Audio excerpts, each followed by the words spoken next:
ಇದಕ್ಕೆ ಬಿಸಿ ಬಿಸಿ ತುಪ್ಪ ಹಾಕಬೇಕು.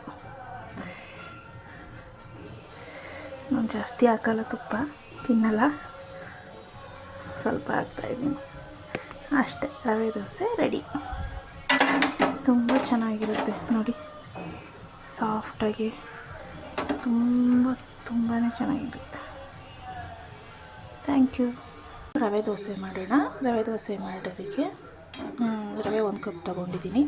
ಇದಕ್ಕೆ ಇವಾಗ ಮೊಸರು ಸೇರಿಸ್ಬೇಕು.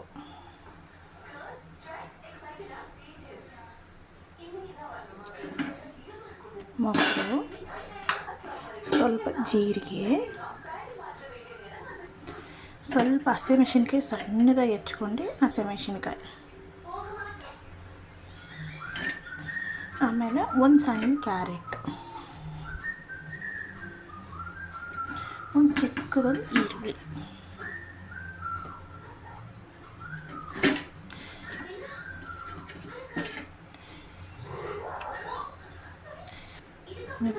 ರುಚಿಗೆ ತಕ್ಕಷ್ಟು ಉಪ್ಪು, 1 ಸ್ಪೂನ್ ಆಯಿಲ್.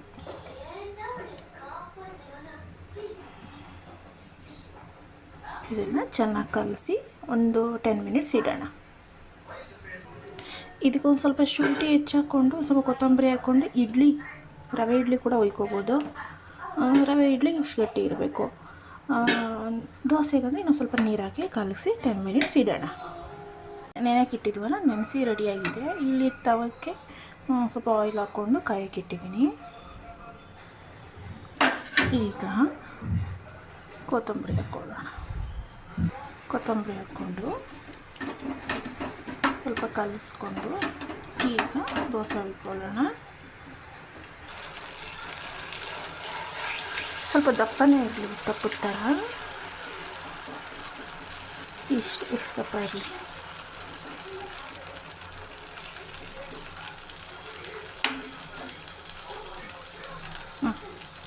ಈಗ ಇದ್ರ ಮೇಲೆ ಇಟ್ಕೊಂಡು ಶುಂಠಿನ ತುರಿಯೋಣ. ತುರಿದ್ರೆ ಅದೆಲ್ಲ ಸ್ಪ್ರೆಡ್ ಆಗಿ ಬೀಳುತ್ತೆ.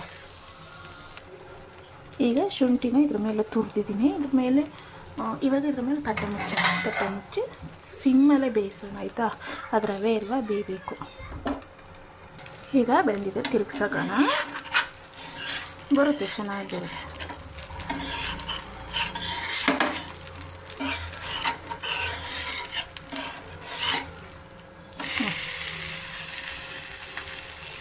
ಇಲ್ಲ, ಸ್ವಲ್ಪ ಚೆನ್ನಾಗಿ ಬೇಯಲಿ. ತುಂಬ ಸಾಫ್ಟಾಗಿ ಚೆನ್ನಾಗಿರುತ್ತೆ. ತುಪ್ಪ ಹಾಕೋದು ತಿನ್ನೋಕ್ಕೆ ತುಂಬ ಚೆನ್ನಾಗಿರುತ್ತೆ. ಇದು ದೋಸೆ ಎಷ್ಟು ಚೆನ್ನಾಗಾಗಿದೆ.